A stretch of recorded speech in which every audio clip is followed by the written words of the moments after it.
Blasphemy is the third full-length album from German doom metal band Angel of Damnation, and we could qualify that with epic doom metal. This is a band from Avenger of Nocturnal, as well as the vocalist of Sacred Steel and Dawn of Winter, and together they've got quite a big personality coming off of this record. It feels like a very classic doom metal band that reaches all the way back to the late 70s, all the way up till the late 80s in terms of their style. So I could mention Candlemass and St. Vitus and all that, but they go a little bit further with it than that, even reaching into some new wave of British heavy metal sounds. The big thing with this record is that there are some new members, and that just means that Nudie from Manila Road and Sentry is now their drummer, and he brings a little bit more of a laid-back kind of rock vibe to some of these songs without going too rootsy with it. When you combine the kind of blasphemic lyrical focus of this band with a little bit more of a laid-back sound on some of these songs, it makes for something that is very different.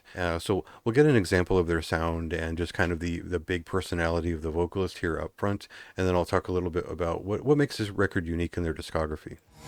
Watching you burn. He's laughing at your pain.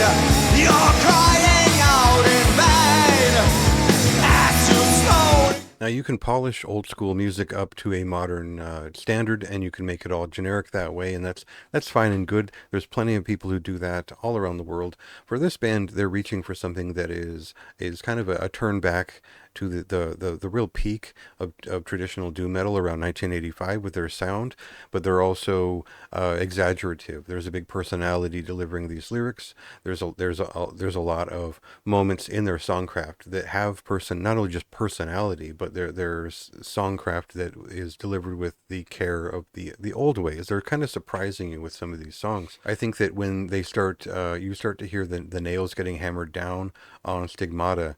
It was one of my favorite experiences on this album in terms of just them.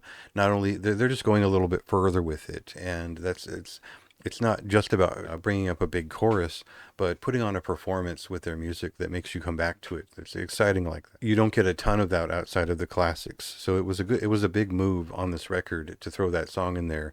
And then you start to see that there's a lot of care put into the rest of them.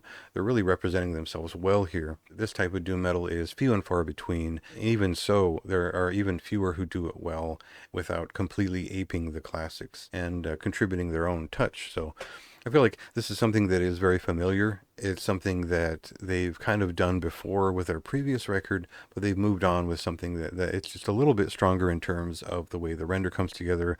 I really like the addition of what the drummer brings in terms of a little bit more of a broad motion to his performances, and it's just got a different vibe this time around, it's kind of like pure evil traditional doom metal, and that's a cool thing that we just don't have otherwise. So check that out for yourself. It is one of my favorites from June, and I think it's going to be pretty entertaining for folks who like traditional doom metal as much as I do. So check that out for yourself, and go ahead and read my written review for more of my thoughts on the record in depth. Fathers had passed on to the 5 wolves of cruel